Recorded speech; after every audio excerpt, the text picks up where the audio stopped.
Hey, this is Leif Gamford. I played the cash register thief in The Amazing Spider-Man, and you're listening to the Everything Geek podcast.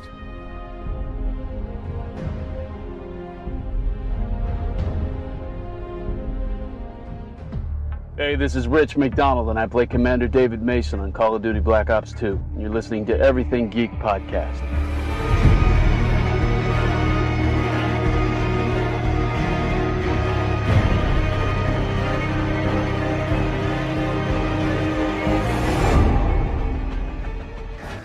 Hello, I'm Simon Fisherbecker. You probably know me better as Dorian Moldavar from Doctor Who, or the Fat Friar from Harry Potter.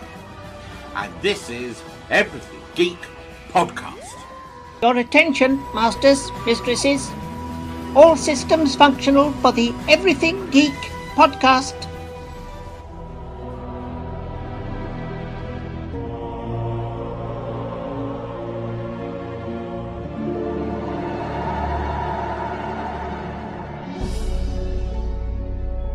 Hey, it's James Arnold Taylor, the voice of Obi-Wan Kenobi and Master Plo Koon in Star Wars The Clone Wars, and you're listening to Everything Geek, the podcast.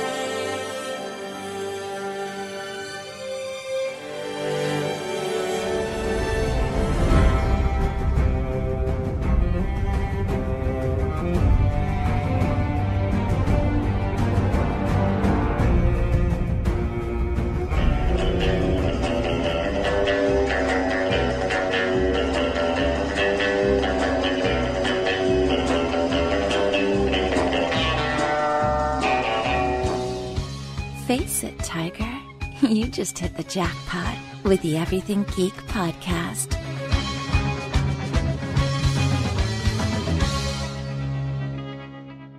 Hello everyone, you're listening to the Everything Geek podcast. I'm your host Ruari, and joining me today is a very special guest. We have actor Nicholas Pegg, who is best known for being a Dalek Operator on Doctor Who, Twitcher and Passerby in Doc Martin, Norman in The Stranger the Terror Game, Robert Wintour in The Plotters, and writer and director of the Doctor Who Shada TV miniseries, as well as multiple big finished Doctor Who audio stories. So how are you today, Nicholas?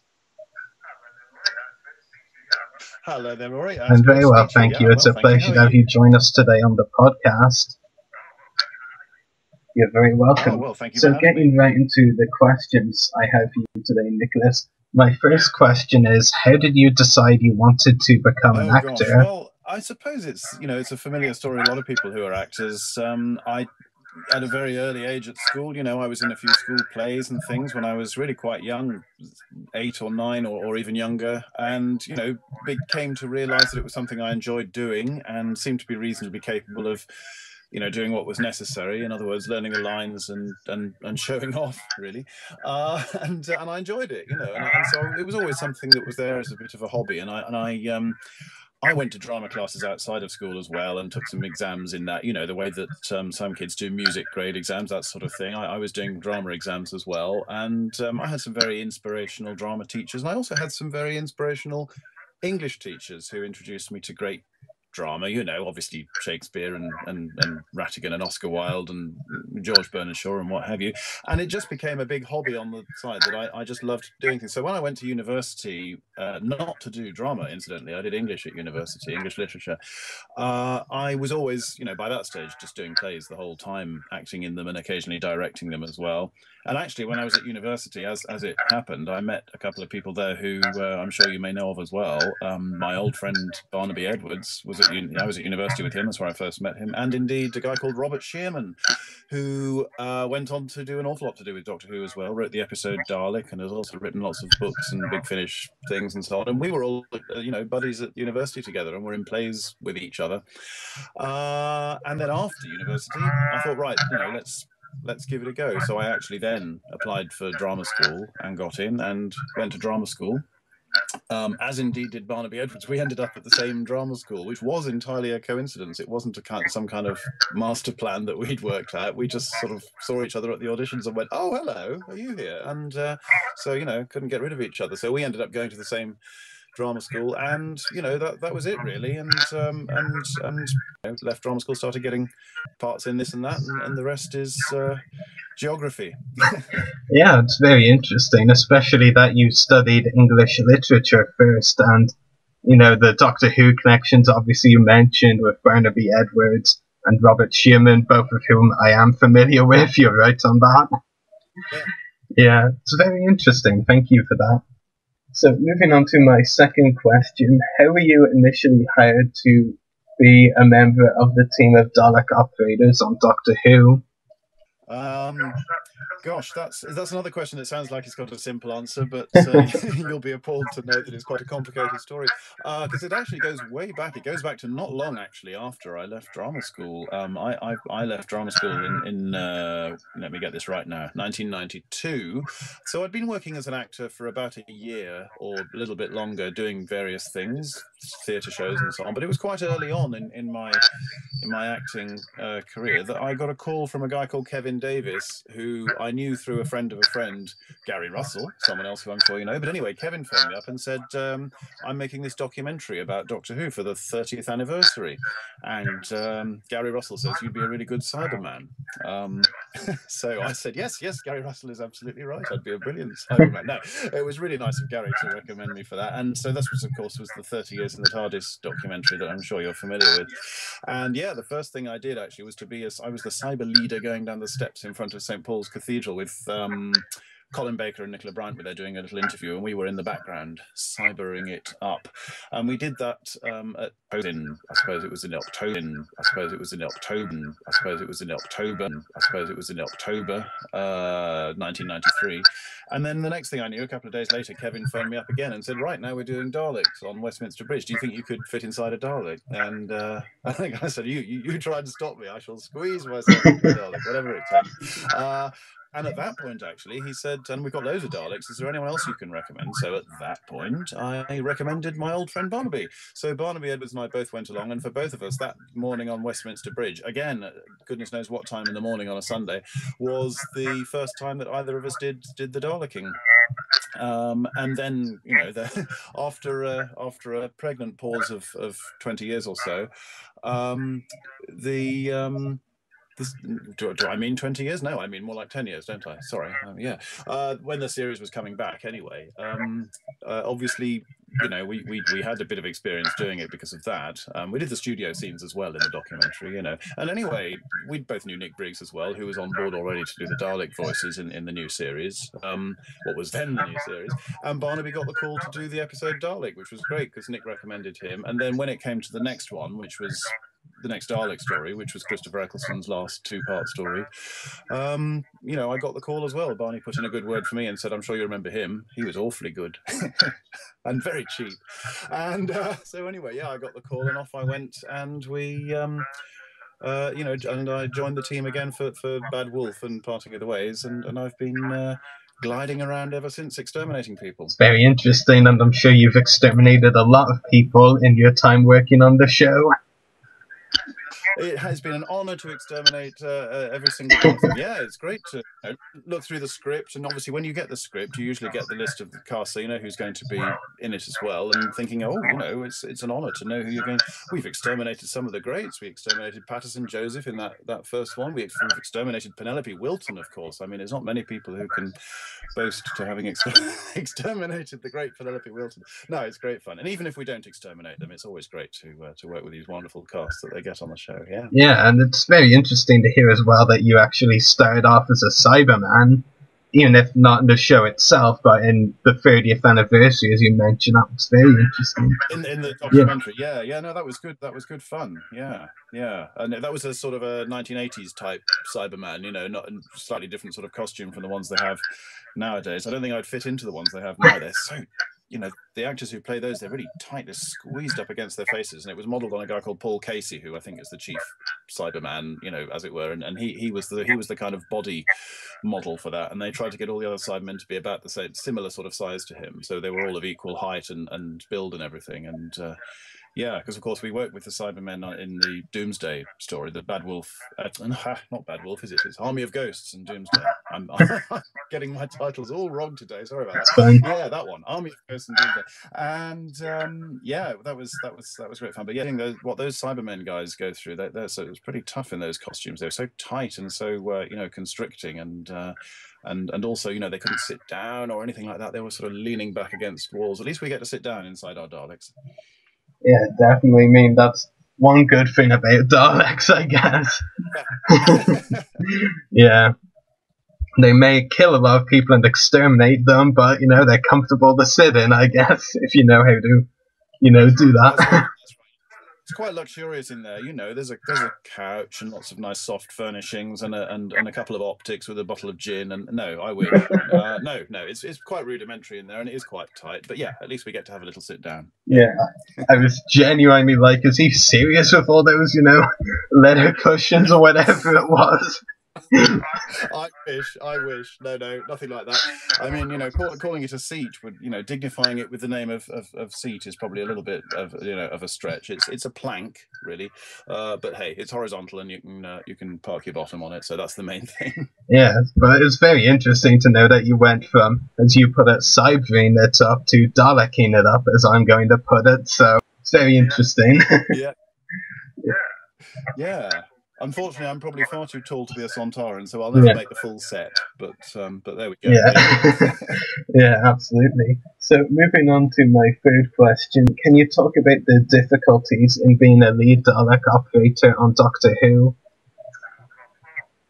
Oh gosh, well, difficult. I mean, hopefully there are never difficulties as such. I mean, there are always challenges, when you're filming. When you're filming anything, actually, any type of show. If it's just a reasonably straightforward show with human beings just talking to each other, there can always be unforeseen challenges. But specifically when you're being a Dalek, I mean, there are all sorts of things that come up, and you just have to sort of learn how to get around them. I mean, it's very different in the studio and on location. They each present their different challenges. In the studio, the main because being in the Dalek, it's a bit like sitting inside a pillar box. You can imagine that, insofar as all you can see out of, it's a little slot, where you post your letters in a letterbox. That's pretty much all you can see out of. And also, it means that your field of vision is very limited, because if you can imagine being inside there and all you can see out is that, the nearer thing to you, the less well you can actually see them, because you can't see anything that's below your eye level if it's so close to, you see what I mean, which means that you have to spend a lot of time kind of scoping out in the studio before you get into your Dalek and start trundling around, because set designers, quite understandably and quite rightly, like to make sets in interesting angles and dress them with interesting things, and there are often whether it might be a computer bank or a chair or just some sort of giant rivet sticking out of the floor, something that looks great, but once you're inside the Dalek you can't see it, and it presents a bit of an obstacle course. If you've got to glide from this side of the studio to the other straight line, you might bump into things. Of course, we also spend a lot of time going through doors. Daleks do spend an unbelievable amount of time actually traveling through doors, if you think about it, whether it's on spaceships or in control rooms or whatever. And those doors are always only just wider than a Dalek, and the widest bit of the Dalek is at the bottom. And again, you can't actually see any of that once you're inside it, so you have to sort of learn how to aim it very accurately. There's usually only about an inch of clearance on either side. When we get out on location, the challenges are usually more to do with things like the uneven ground or steep gradients, and we have to work out how to negotiate those. And sometimes, the idea that the director has had for this fantastic shot, in order to achieve that, we have to work out possibly a few dodges to get around it. I'm trying to think of a good example. Oh, I know. On the Stolen Earth story, actually, it was the second episode of that, I think.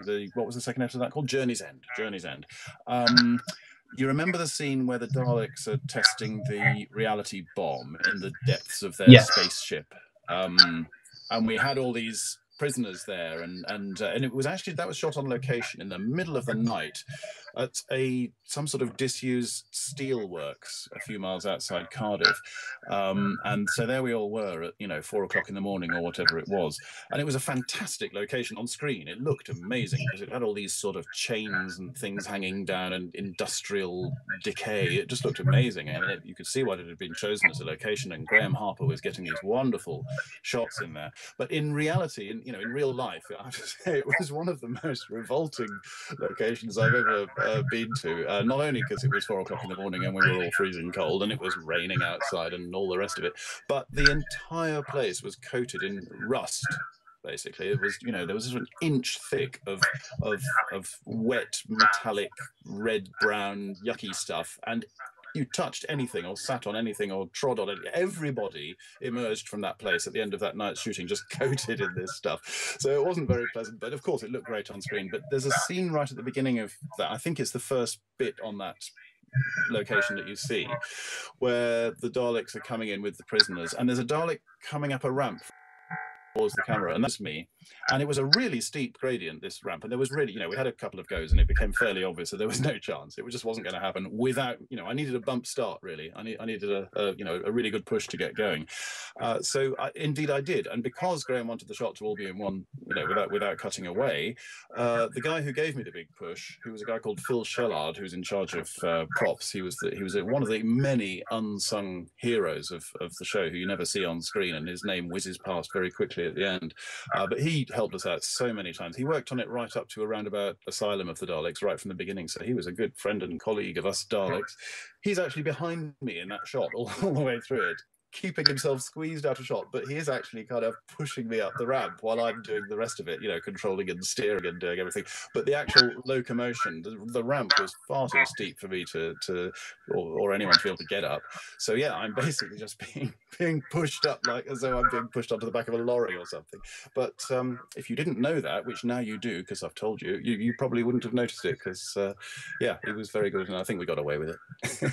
I definitely didn't notice. That's very interesting to hear. Yeah, a lot of things like that can happen, especially on location. That, you know, there's a sort of there's a problem, and we all stand around scratching our chins, going, "Okay, this is the problem, but it's got to be solved. So how do we solve it?"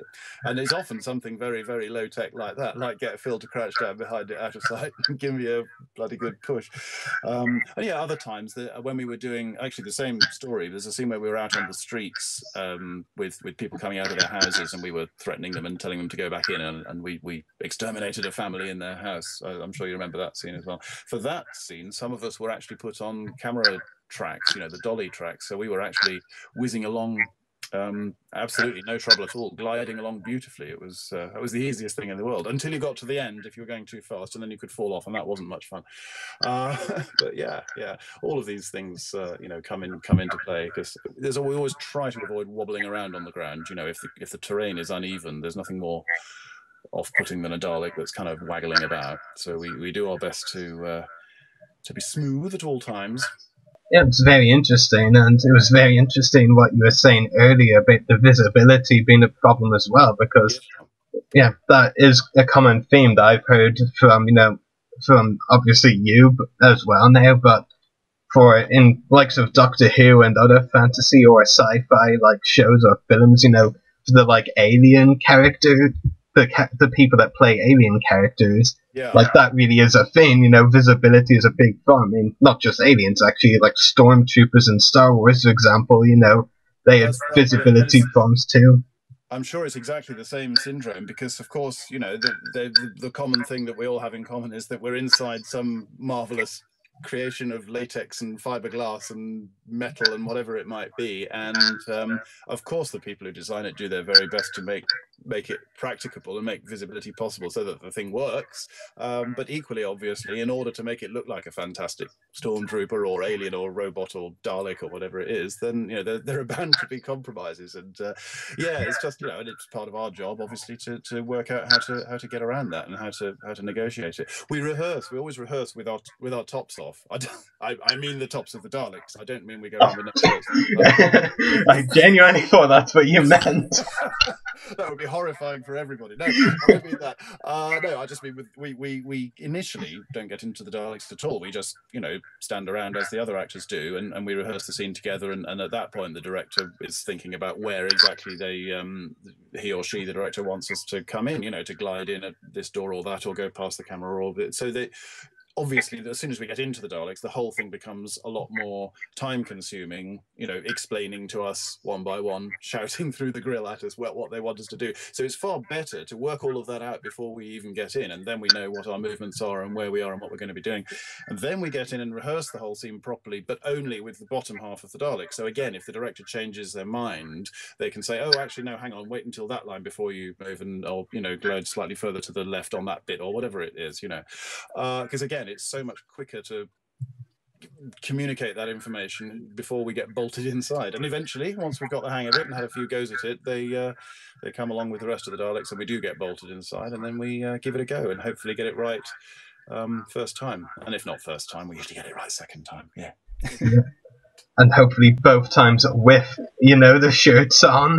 That's right, yes, shirts definitely go on once, well, at all times, actually. I don't think shirts have ever been off, as far as... Actually, I know what... No, when we were doing Victory of the Daleks, the Winston Churchill one, I actually managed to keep my shirt on in that, but I know some of the other guys did in fact take there were topless Daleks in that one, inside the Daleks, because that again was a location that I'm talking about the spaceship, the Dalek spaceship, where the new Daleks came out. That was on location in a cigar factory, of all things, and we were actually in what's known as a humidor, which is the room that is kept at the right pressure, atmospheric, what's the word? Humidity, obviously, hence it's humidor, to keep the tobacco dry and at the right temperature and everything. But as a result of that, it's basically the entire room was a polished steel box. It had metal floors, metal walls, metal ceiling, and all of it polished and shiny, which meant it was pretty hot to start with. But once you got all the people in, the crew and the cameras and everything else, and of course the lights, it got unbelievably hot in that on that location. And people were, just crew members, not the people inside the Daleks. Other people were quite literally wringing out their shirts and the sweat splattering on the ground. It was not the most glamorous showbiz moment. Those couple of days we spent in that place. And yeah, I know John Davey, who's one of the other Dalek guys, did tell me that he definitely took off a few garments inside his Dalek. He didn't go into great details about which ones exactly, so I'll we'll draw a veil over that. But there were definitely some top Daleks in that. But I kept my cool. Well, I don't know if I kept my cool, but I kept my shirt on anyway. Yeah. Well, we've interviewed John before, and he's a good friend of the podcast, so I might just have to ask him about that. Oh dear, I hope I've got the right person. No, I'm sure it was him who told me that he definitely took. I don't know if he took his trousers off, but he certainly took his shirt. You're just making it worse for the poor man. Yeah, I know.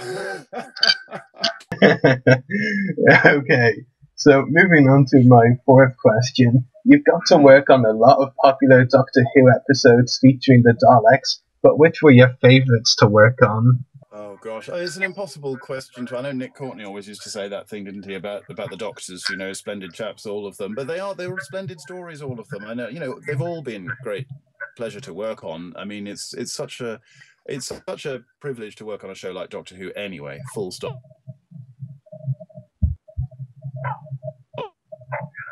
It's never a dull moment, and it's always exciting every day when you go into the studio or the location. It's a job that you just love going to. There's never been a day when you drag you all the way to work and think, oh, what am I doing this for? It's never remotely like that. It's a job that we all love doing, so we're so lucky to be doing it at all. So yeah, I mean, they're all my favourites. I don't know if I could pick one. I mean, the first one I did with Chris Eccleston, the Bad Wolf Parting of the Ways one, was just so exciting because it was the first big one that I did, so that was exciting anyway. But Joe is such a great director. I could just see when we were shooting it. It was so obvious to look at during the shooting of it. You can't always tell how it's going to turn out. With that one, you kind of knew you knew this was going to turn out great. You could just tell because he was so good at it, Joe. I mean, and of course Chris and Billy and everyone was so good, and it was just very exciting to get in those Daleks for the first time. And we had things like the Dalek with the flamethrower on the end of it. All these wonderful things that were just great. And then of course the Doomsday one was massive fun to do, and I got to be the Black Dalek in that one, which was quite exciting. I was Dalek Sec in that one there, so that was great. And then we really enjoyed doing the Manhattan one as well. I'm just going through them in order, aren't I? I'm not answering your question at all. What can I say? Asylum of the Daleks was great fun. The Stolen Earth one was an amazing one to do because, of course, that had everybody in it, including people like the wonderful Liz Sladen, bless her, who when I was a little boy, she was the companion that I watched. Sarah Jane was my companion when I was, I don't know, 8 years old. So to end up in the show at all was a great thrill for me. To end up in the show with Liz Sladen was just, that was really special.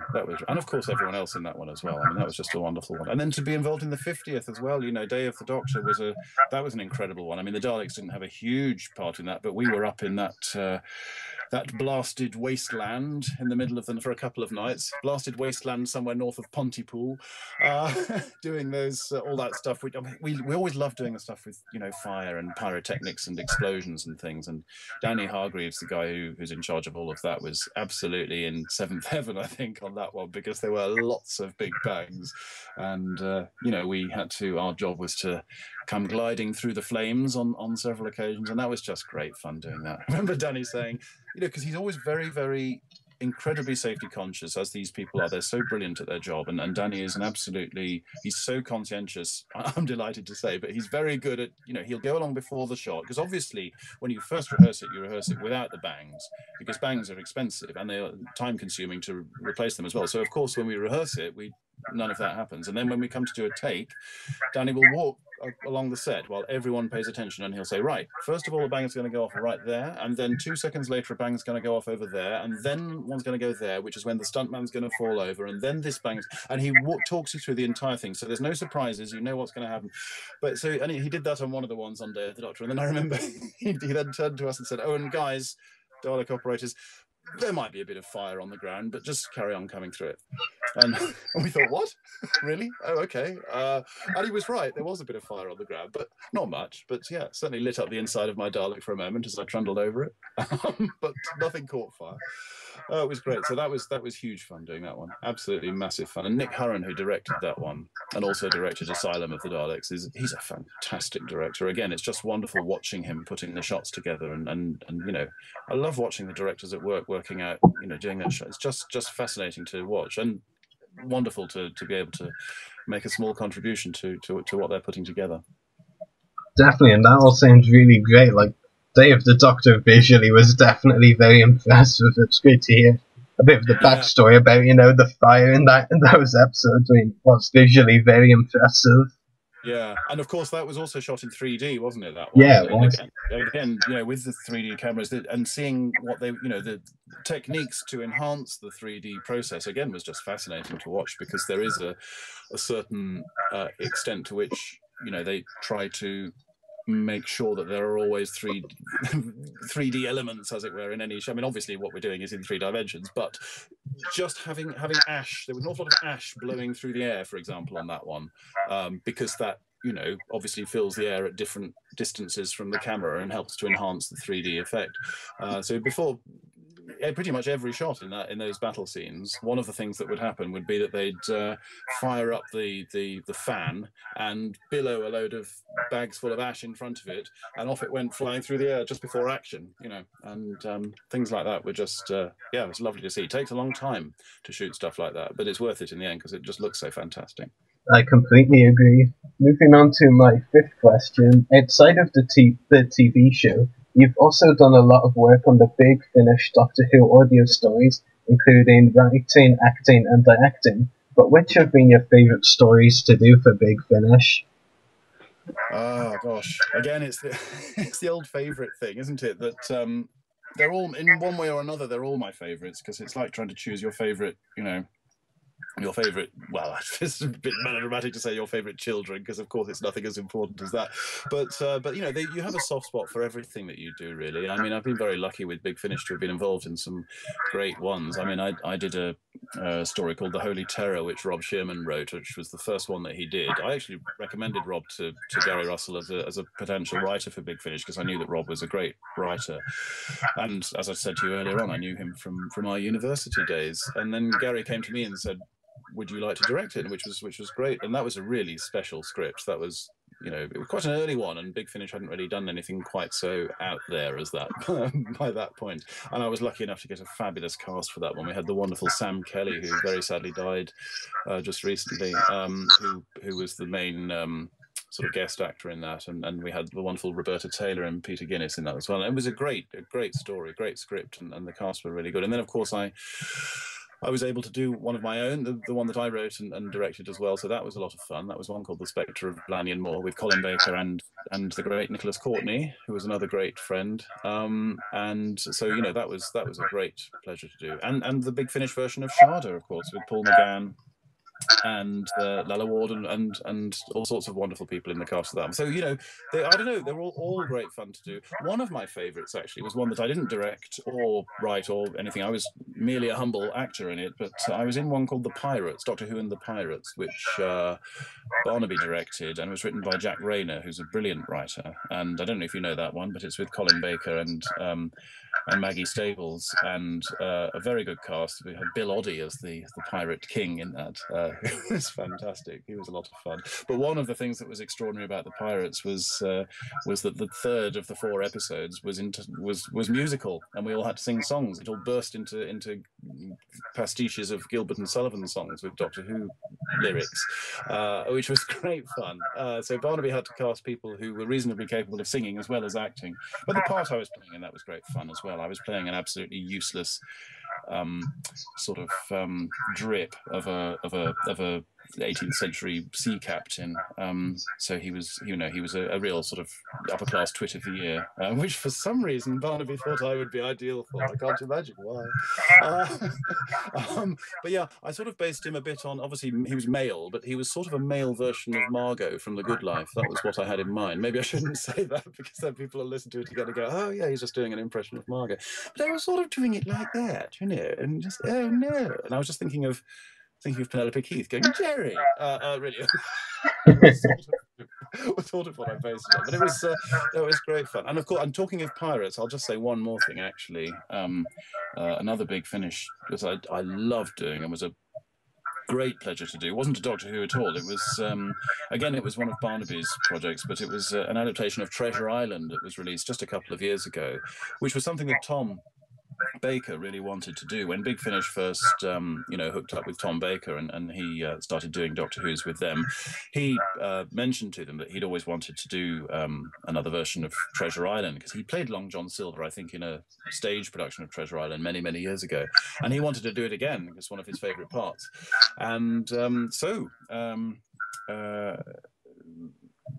Nick Briggs at Big Finish said, you know, make it so, and he asked Barnaby to do the adaptation and to direct it, and Barnaby very kindly found a part for me in it. I played Captain Smollett and a couple of other pirates along the way, putting on various piratey voices, as we all did, and again, that had a lovely cast. Tom was fantastic as Long John Silver, and we had people like Tony Haygarth and one actor, Tony Millen, who was playing Blind Pew, who's a really underrated, superb actor, and we had Gareth Armstrong, who was in way back when was in The Mask of Mandragora as the young Duke in that. So he'd worked with Tom before, and he was in it as one of the pirates. Fabulous he was. So anyway, and we had a wonderful time on that. Very talented young actor called Edward Holton also played Jim Hawkins, the lead in effect. And I think it's a great thing. And if people haven't heard it, I can heartily recommend. It's really worth listening to. I know it's not strictly speaking Doctor Who, but hey, it's Tom Baker playing Long John Silver. How much better could it get? And it's a fantastic production. The music and the sound design and everything really transports you away to that adventure. I was really delighted to be involved in that. I'm going to say that's my favourite, actually. There you go, Treasure Island. Yeah, it's definitely a very interesting one, and we'll be sure to check it out. Moving on to my 6th question, and a bit of a mouthful it is. Compared to the classic Doctor Who series, where Dalek Operators controlled all of the Daleks' movement, in the current series the movement of the head and the flashing of the headlamps falls to a remote control operator who is not actually considered a Dalek operator. Why do you think someone else is tasked with that movement and not considered a Dalek operator in their own right? Well, yeah, that's quite interesting. It is slightly different, as you say, from the way it used to be back in the olden days. The one big, in many ways, the Daleks are exactly the same technically as they ever were. You know, there's still 3 wheels, 1 at the front and 2 at the back, and a hole in the floor, and you walk along the floor like Fred Flintstone driving his car. You know, and you operate the gun and the plunger from inside the Dalek. But yes, the one technical innovation that there has been in the new series, or we call it the new series, it's been going, of course, for over 10 years now, but the The one main innovation for the Daleks is that some, but not all, of the domes at the top have a remote control, which means that the rotating of the dome and the moving of the eye stalk up and down and the flashing of the lights are controlled by someone else. But as I said, there's only usually a couple that are like that. An awful lot of them are still manual and worked in exactly the same way that they used to be. And we've often, so in any given Dalek episode, you will often see quite a lot of manual operating going on as well. So we do still do that. One of the drawbacks of the remote controlled ones is that they only rotate at a given speed. You can't speed them up or slow them down. So if the director, for example, wants a Dalek to sort of really whip its eye around really quickly to react to something that the Doctor's said or whatever it might be, that'll always be a manual one, because the remote controlled ones go at a steady sort of medium speed. So your question was actually why are we credited as Dalek operators and the guys with the remote controls aren't? And that's a very good question. I mean, the answer, I suppose, is that we are the sort of performers, as it were, and in terms of our definition and our role there on the day, we are members of the cast, effectively. That's what we are. We're on the cast list, and the guys with the remote controls are also they do that as a sort of add-on to the fact that they are the chief. They're freelance guys. There's two of them who've done it for the whole series. Colin Newman and his friend Lynn Walters. They are the guys who do all the running repairs and work out all the electrics, not just on the Daleks, but they've done many other things as well. Colin and Lynn also have, over the years, they've made various elements of the TARDIS control panels, and I think they made the face of Bo, I believe. They're freelance contractors who do these things, but they're always there to do the Daleks. And as inevitably happens on every shoot, whenever a Dalek blows a light bulb, which does happen, suddenly the left-hand light on such and such a Dalek isn't flashing anymore, and everything grinds to a halt while the light bulb gets replaced. Colin and Lynn are the two guys who do all of that, and they work tirelessly. At the end of every day's shoot, when everyone else is, bye then, see you tomorrow, and off we go. Colin and Lynn are through the debris of the Daleks and making sure that all the wiring is okay. And of course, they have to recharge the little batteries every single, or twice a day sometimes, to make sure that the lights will come on again the next day.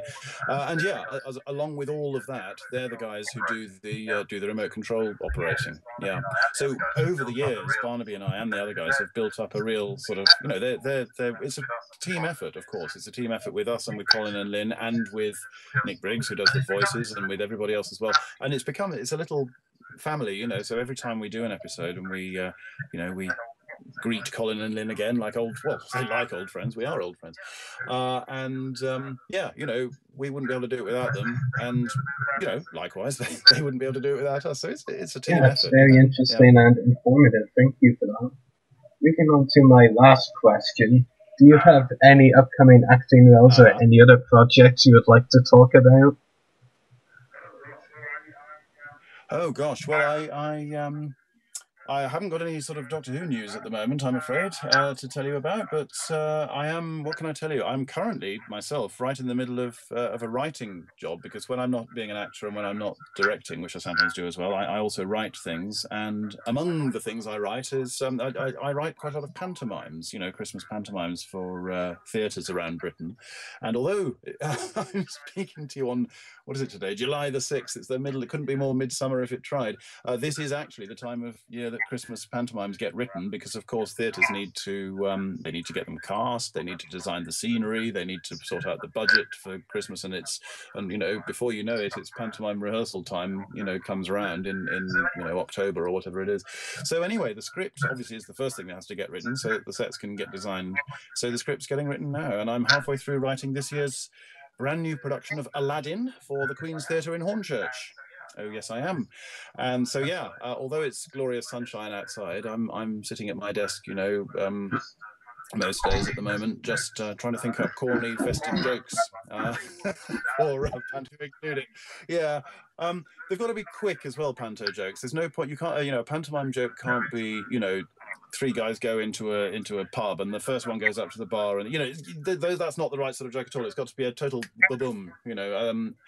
So anyway, that's what I'm doing at the moment. Basically, is sitting at home making cups of tea and thinking up appalling jokes. and putting them together. But yeah, I mean, obviously the main craft of writing a pantomime is actually the proper storyline of the show and the sort of the magical fairy story, because although it's a corny load of jokes and there's custard pies and lots of fun and games and all the rest of it, you've actually got to take it seriously as a children's fairy tale, because there are 6-year-olds in that audience who believe it and take it seriously and want, you know, and it's important to actually enchant the young children with a proper magical story that hopefully is going to sort of, you know, thrill and excite them, as well as all the funny stuff and the silly stuff and custard pies. So yeah, it's a bit of both, really. Yeah, and I love it. I love doing it. I sort of fell into it by accident years and years ago, again about 20 years ago probably, when I did a panto as a member of the cast at a theatre, and found that I really enjoyed doing it. It's very hard work, because you're often doing 2 shows a day, and there's an awful lot of makeup and costume changes, and if you're involved in the slapstick scenes, there's an awful lot of cleaning up as well. So it's, you know, when you're not on stage, you're not sitting down having a cup of tea. When you're in between scenes, you're probably frantically cleaning a load of custard pies off your face or changing into the next stupid costume. But it's great fun, absolutely great fun. And then I got an offer to write and direct one and be in it as well. So that was my sort of Citizen Kane pantomime that I did everything. I wrote it, I directed it, I designed half of it, and I played an ugly sister as well. It was Cinderella, so there we are. And that was, I suppose it was 20 years ago this year. It was 1995, and that was my first one that I wrote. And since then, at various different theatres around the country, I've done all sorts, and I have genuinely lost count of how many individual productions I've done now. But it must be between 40 and 50, and I love it. You know, many years I've had more than one going, obviously. Otherwise, I would have had to have started longer ago than that. But yeah, some years I've had 4 or 5 shows on. This year I've just got the one, as I say, this Aladdin at the Queen's Theatre in Hornchurch, which is a lovely theatre. And I can tell you a little Doctor Who fact, actually. The musical director or composer who's doing the songs for this show is a fantastically talented actually musician stroke composer, and her name is Carol Sloman, and her father was Robert Sloman, who wrote many fine Doctor Who stories back in the 1970s, and that just came out in conversation one day. I'd already worked with, because I've worked with Carol many years at Hornchurch, and I don't know, we already knew each other quite well, worked with each other for a few years, and I had no idea. And then she suddenly she said, "You're a Dalek in Doctor Who?" And I said, yeah. And she said, "Yeah, my dad used to work on Doctor Who." And I said, "Really? What did he do?" And she said, "Oh, he used to write episodes back in the 1970s. And my brain went into, you know, overdrive, and I went Sloman. So, Robert Sloman, the Green Death, right? And she was delighted that I knew. And so yeah, anyway, there's a little connection. But she's fabulous, is Carol. She's a great songwriter, great musician, and she sometimes has been known to play the villainess as well. You know, if there's an evil fairy or something like that, she's terribly good at that as well. It's very interesting. Thank you for that. And clearly, you're already getting into the festive spirit yourself, coming up with those bad jokes. I might have to tell them myself now.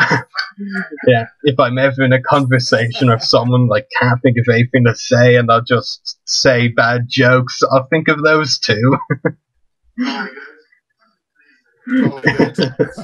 Yeah, so that's all of my questions to you, Nicholas.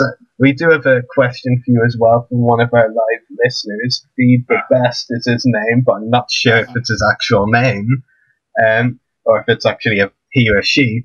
But anyway, our listener asks, who is your favourite Doctor? Which I suppose was coming if I wasn't going to ask it.